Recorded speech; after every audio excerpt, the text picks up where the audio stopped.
The Akira Nishiguchi case is one of the most haunting and mysterious true crime cases in Japanese history.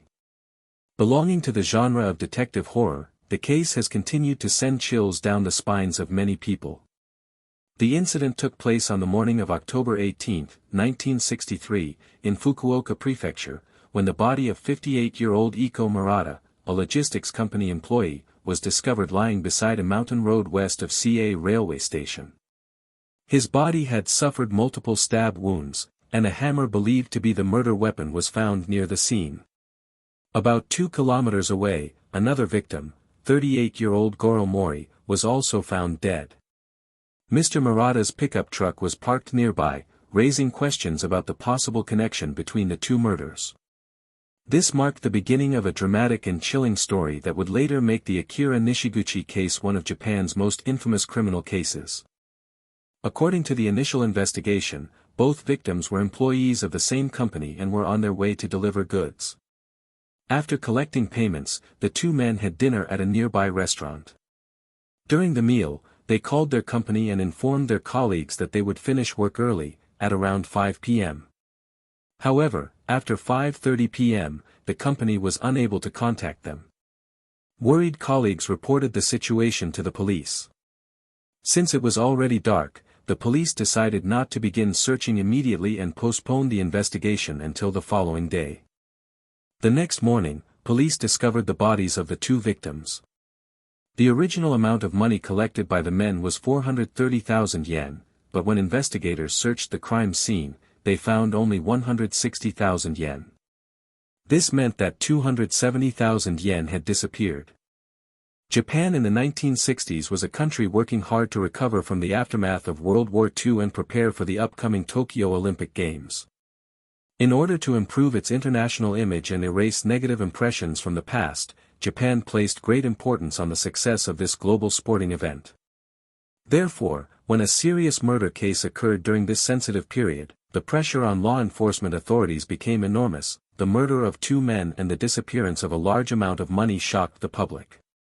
If the case could not be solved quickly and the criminal was not captured, the consequences could have been severe.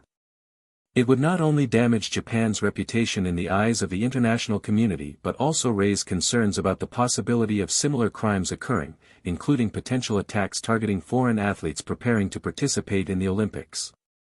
Faced with this situation, the Japanese police were forced to act decisively and quickly to ensure public safety, especially as the world's attention was focused on Japan. Previously, the Japanese police were often criticized for their slow investigation processes in criminal cases. However, in this case, the identity of the killer was uncovered within just 3 days. According to the victim's family, the police interviewed the colleagues of the deceased during their investigation. Through fingerprint analysis and verification, investigators identified the main suspect as Akira Nishiguchi, a 37-year-old man. What was particularly significant was that on the day of the crime, Akira Nishiguchi had accompanied the two victims to collect money. With both victims dead and a large amount of money missing, suspicion quickly focused on him. As the police examined his background, they discovered that Akira Nishiguchi was far from an ordinary person. Besides the recent murders, he already had a long criminal history, including 4 previous convictions. Born in 1925 in Osaka, Akira Nishiguchi came from a relatively wealthy family originally from the Goto Islands.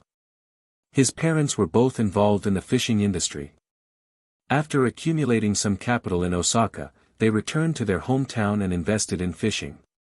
Thanks to his father's business skills, the Nishiguchi family quickly became one of the wealthiest and most respected families on the island. Later, Akira's father decided to change his career path. He abandoned the fishing business, which had been closely connected to the family for generations, and moved to Yukuhashi City in Fukuoka Prefecture to invest in a fruit orchard. However, as his health gradually declined, he was unable to continue the physically demanding work. As a result, he sold the orchard and moved to Beppu City, where he opened a hot spring hotel and started a new chapter in his life. Overall, the Nishiguchi family was financially comfortable, and Akira enjoyed a privileged childhood. This may have been influenced by the fact that his family had lived on the Goto Islands since the Edo period and carried a little-known tradition within their community, a deep-rooted Catholic faith. Growing up in a household strongly influenced by Catholic traditions, Akira was exposed to religious teachings from an early age. When he was 5 years old, he was baptized. Later, when he reached secondary school age, his father, a devout Catholic, sent him to a Catholic boarding school with the hope that Akira would eventually become a monk or a priest. However, Akira, who had been spoiled since childhood, had no intention of following the path his father had chosen for him. The strict rules and discipline of the boarding school were completely different from the comfortable life he had known before, causing him to feel trapped and frustrated.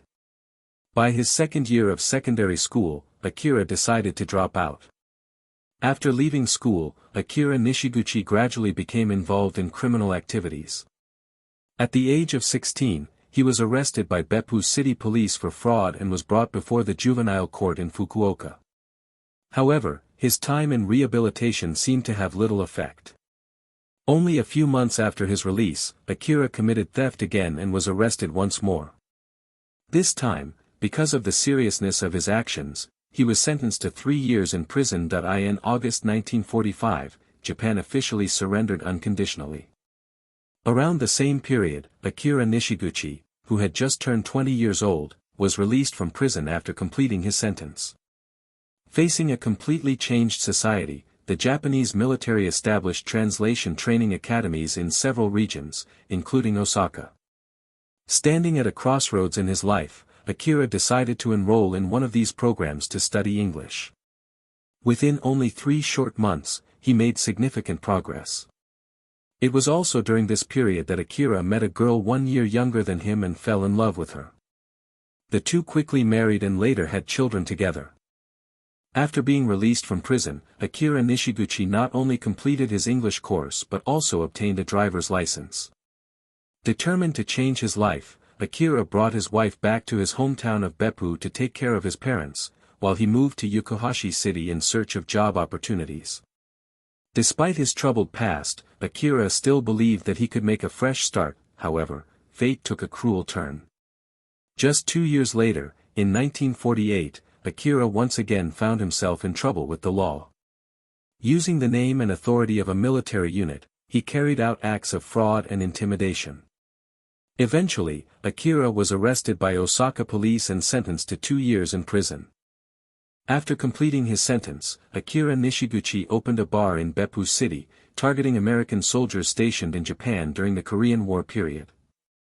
Thanks to this business opportunity, he earned a considerable amount of money. However, his endless greed pushed him back toward a life of crime.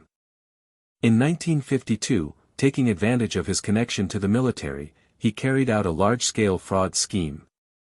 He pretended to sell imported cars in order to steal money from unsuspecting victims. His crime was eventually exposed, and Akira was arrested again by Fukuoka police and sentenced to 5 years in prison. Only 2 years after his release, Akira Nishiguchi once again returned to a life of crime, committing fraud and receiving another sentence of 2.5 years in prison. By this point, since his first offense, Akira had been imprisoned 3 times and had spent nearly a decade behind bars. However, these punishments appeared to have done nothing to change his criminal nature. In 1963, after being released from prison, Akira applied for a job as a truck driver for a transportation company. During his employment, he accidentally discovered that the company was transporting cigarettes for a major corporation. This gave him the idea of stealing the valuable shipment. After carefully planning his crime, Akira Nishiguchi chose October 18 as the day to carry out his plan. He patiently waited until he met Iko Murata, the person responsible for delivering the cigarettes that day. With his trustworthy appearance and convincing personality, Akira was allowed to accompany Murata and help with the delivery process. After meeting Goro Mori, who was responsible for collecting the money, Akira attacked and killed both men before stealing 270,000 yen. Because someone had seen Akira sitting in the vehicle and was aware of his extensive criminal record, the police quickly launched an investigation. A nationwide manhunt for Akira Nishiguchi was immediately organized. Right after murdering his colleagues, Akira went to a guest house in Fukuoka and spent the night with a woman working in the sex industry. The next morning, while reading the newspaper, the killer was shocked to see his own picture and information published on the front page. Without hesitation, Akira fled to the small rural city of Karatsu in Saga Prefecture. His gambling addiction then drove him to visit boat racing gambling venues, where he managed to win a considerable amount of money. To mislead the authorities, Akira wrote a letter to the police expressing regret for the murders he had committed and declaring his intention to end his own life. After that, he boarded a ferry heading to Tokyo and threw some of his personal belongings onto the deck, including a signed suicide note, creating the impression that he had jumped into the sea. Unexpectedly, 5 days later, on October 24, several personal items were discovered on a ship. They included a black coat, a pair of matching shoes, and a suicide letter identified as belonging to Akira Nishiguchi. Inside the coat pocket was a letter clearly stating his decision to end his life. The information was immediately reported to the authorities. Rescue teams were dispatched to search the surrounding waters for Akira's body. However, after hours of searching, there was still no evidence that he had actually died. During the expanded investigation, police obtained important information from a local shop owner. According to the shopkeeper, shortly before the incident, a man who looked very similar to Akira Nishiguchi had come to the store and purchased a pair of used shoes. Combined with other evidence, police began to question the authenticity of Akira's suicide letter. They suspected that the entire incident might have been an elaborate performance created by Akira himself to escape from law enforcement. In reality, Akira Nishiguchi had never intended to end his life. He had carefully planned his escape. From Okinawa, he traveled continuously through major cities such as Kobe, Osaka, Kyoto, and Nagoya, changing his identity to Professor Takahashi from Kyoto University. To complete his disguise, he wore glasses, dressed in sweaters, and adopted the mannerisms of an educated scholar. At a time when information technology was not as advanced as it is today, verifying a person's identity was extremely difficult. Thanks to his impressive acting skills, Akira was able to deceive many people, including hotel employees. He frequently changed hotels and identities, first calling himself Professor Takahashi and later Professor Moka from Kyoto University. Every time he arrived in a new place, he skillfully created a perfect disguise that prevented anyone from questioning his true identity. At the hotel, only the owner, Yuki Fujimi, and her mother completely believed in Akira Nishiguchi's identity as a university professor. In fact, Yuki eventually developed deep feelings for him, and the two began a relationship. Because of this blind trust, Akira was able to freely travel to Hiroshima and many other places without attracting suspicion. But why was Hiroshima one of his destinations, and what attracted him to that city?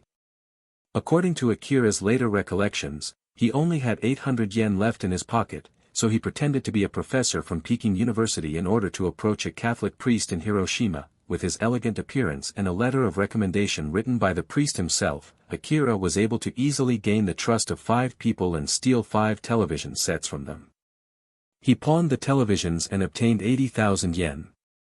However, the money quickly disappeared because of his extravagant lifestyle. Remembering the valuable belongings in Yuki's house, Akira began to consider stealing them. However, fearing that he would be discovered, he temporarily abandoned the idea. The day after his trip to Hiroshima, on November 14, 1963, Akira returned and murdered both Yuki and her mother, stealing all of their valuables.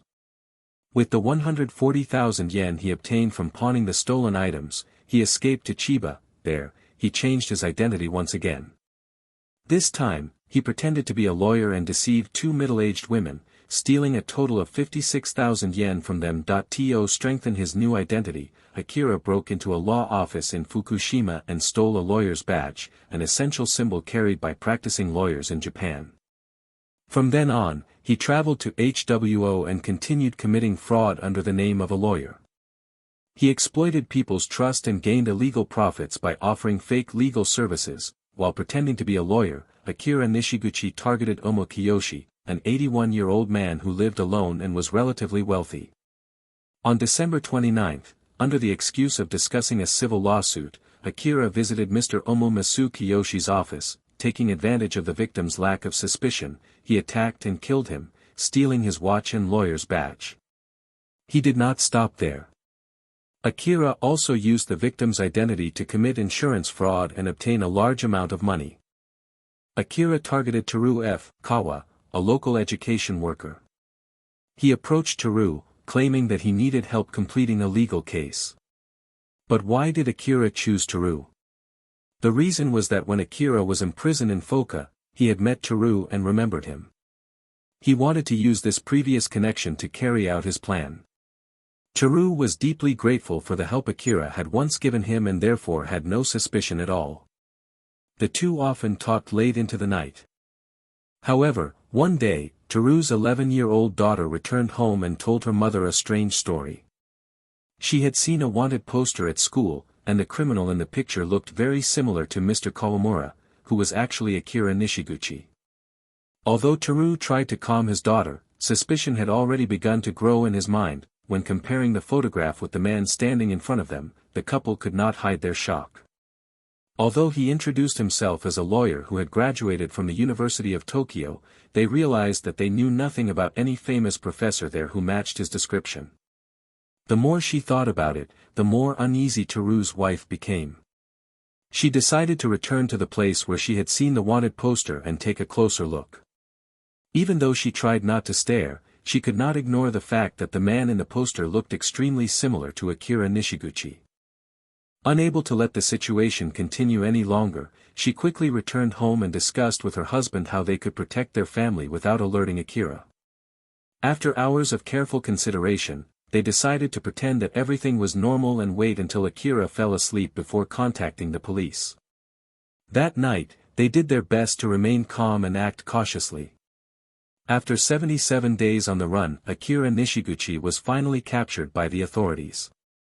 During police interrogation, Akira openly confessed to all the accusations against him.